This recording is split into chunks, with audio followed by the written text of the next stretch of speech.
ওরা তিনজন ভারতীয় প্রোডাক্ট, আওয়ামী লীগের এখন মুখপাত্র। বিএনপিকে ডুবানোর জন্য এখন এই তিনজনই যথেষ্ট। এই তিনজনের মধ্যে আমরা প্রথমে যদি আসি, বিএনপির চেয়ারপারসনের উপদেষ্টা ফজলুর রহমান সাহেব ওরফে ফজু পাগলা। তিনি বিএনপির পদ নিয়ে আছেন বিএনপির চেয়ারপারসনের উপদেষ্টা হিসেবে, অথচ দায়িত্ব পালন করছেন আওয়ামী লীগের মুখপাত্র হিসেবে। তার কাছে বঙ্গবন্ধু এবং আওয়ামী লীগ ছাড়া কোনো কিছুই আর ঠিক নেই। যেই হাসিনা ছাত্র জনতাকে রাজাকারের বাচ্চা বলে দেশ ছাড়ছিল, সেই ছাত্র জনতাকে আবারও এই কথায় কথায় এই ফজু পাগলা বা ফজু সাহেব তিনি রাজাকারের বাচ্চা বলে ট্যাগ দেন।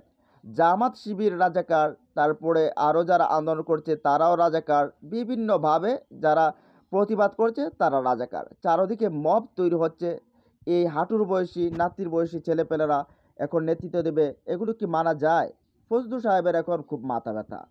ফজলু সাহেবের বিএনপির প্রতি যতটা না টান, তার চেয়ে অনেক বেশি টান এখন আওয়ামী লীগের প্রতি, ভারতের প্রতি। আওয়ামী লীগের কিছু হলে তার কলজাটা একেবারে দুঃখে ফাটে। ৩২ নাম্বার ভাঙছে, আর এদিকে ফজলুর রহমান কিন্তু কাঁদছে। ফজলুর রহমান বলছে এটা কিন্তু ঠিক হয় নাই, বঙ্গবন্ধুর মতো মানুষের এই বাড়ি ভাঙা এটাও ঠিক হয় নাই। কিন্তু বঙ্গবন্ধুর বাড়ি থেকে যে স্বৈরাচার তৈরি হতো, সে বিষয়টা আর তার মাথায় নাই। এও বলছেন তিনি যে বঙ্গবন্ধুর এই বাড়িতে আমি ফুল দিয়ে শ্রদ্ধা জানাবো। দেখেন, বিএনপি আওয়ামী লীগ থেকে টোটালি আলাদা, অথচ বিএনপির গুরুত্বপূর্ণ দায়িত্ব থেকে এই ফজু পাগলা বলছেন আওয়ামী লীগের বঙ্গবন্ধুর বাড়িতে নাকি ফুল দিবেন। দেখেন এদের কাণ্ড, এরা যখনই কথা বলে তখনই কিন্তু বিএনপির ভোট কমে। এখন আসি আমাদের শ্রদ্ধেয় বড় ভাই সালাউদ্দিন আহমেদ, যিনি কিনা ভারতের শিলংয়ে প্রায় 7 না 8 বা 9 বছর এরকম জামায় আদরে ছিলেন। সেখান থেকে অনেকেই বলে তো এই সালাউদ্দিন আহমেদ সাহেবের মাথার ভেতরে নাকি ডিভাইস বসিয়ে দিয়েছে ভারত। ভারত যে কথা বলছে সেই একই সুরে সালাউদ্দিন সাহেব এখানে কথা বলছে। তবে তার ভাগ্য ভালো, তিনি হয়ে উঠেছেন এখন বিএনপির সবচেয়ে গুরুত্বপূর্ণ ব্যক্তিত্ব। অনেকেই তো বলে থাকেন মির্জা ফখরুল থাকলে কি হবে, কিন্তু মির্জা ফখরুলের চাইতেও গুরুত্ব এখন বিএনপিতে সালাউদ্দিন আহমেদের। কারণ বিএনপি চাচ্ছে যে ভারত আবারও বিএনপিকে ক্ষমতায় বসিয়ে দেবে, কিন্তু বিএনপি এটা বুঝতে যাচ্ছে না যে ভারতের হাতে কোনো অপশন নেই। তার কারণে বিএনপিকে এই মুহূর্তে চাচ্ছে। সালাউদ্দিন আহমেদের প্রধান টপিক নির্বাচন দেন, নির্বাচন দেন, নির্বাচন ছাড়া কোনো কথা নেই। কখন নির্বাচন দিবেন এটাতে সমস্যা, নির্বাচন পেছানো মানেই ষড়যন্ত্র হচ্ছে, এটাই তার প্রধান টপিক। ভারতও বলছে যত তাড়াতাড়ি সম্ভব বাংলাদেশে নির্বাচন হওয়া প্রয়োজন।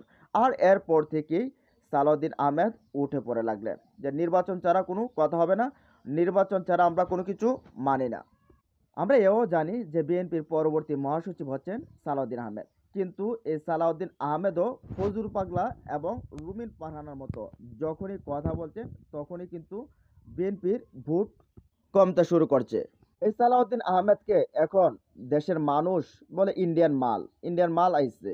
যাই হোক, এতক্ষণ তো ফজলু পাগলা এবং সালাউদ্দিন ভাই সম্পর্কে কথা বললাম। এখন আসি আমাদের অত্যন্ত পরিচিত, আমাদের নতুন আওয়ামী লীগের মুখপাত্র হয়ে ওঠা আমাদের রুমিন আপা। রুমিন আপাও এদের চাইতে কোনো কিছু কম না, কারণ তিনিও এখন সব কিছুতেই মব খুঁজেন। চারদিকে যা হচ্ছে সবই মব। 5ই আগস্টের আগে তার কাছে কোনো কিছুই হতো না। দেখেন, বিএনপি 2018 সালের যে নির্বাচনটা হয়েছিল সেখানে বিএনপি কিন্তু মাত্র তাদেরকে 7টা সম্ভবত বা 5টা সিট দিয়েছিল, আর এর ভেতরে কিন্তু টিকে গেছিল আমাদের এই রুমিন আপা।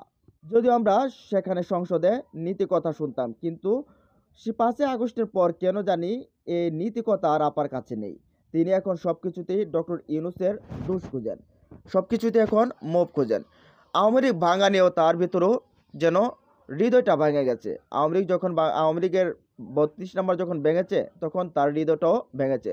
তিনি বলেন এটা তো সবচেয়ে বড় মব, কেন 32 নাম্বার ভাঙবে, কেন আওয়ামী লীগের এরকম ধরনের এগুলো করা হবে, আওয়ামী লীগ পাইলেই কি মারতে হবে, আওয়ামী লীগের কাউকে কি ধরিয়ে দিতে হবে, বিভিন্ন রকম কথা তার কাছে। আচ্ছা, একবার চিন্তা করে দেখেন যে এই রুমিন আপা, ফজু পাগলা এবং সালাউদ্দিন ভাইদেরকে নিয়ে বিএনপি আসলে কোন পথে যাচ্ছে? আসলে কি তারা উন্নতি করছে, নাকি প্রতিদিন তারা পতনের দিকে অগ্রসর হচ্ছে? জানিয়ে দিবেন কমেন্ট বক্সে। ভালো থাকুন, সুস্থ থাকুন, আল্লাহ হাফেজ।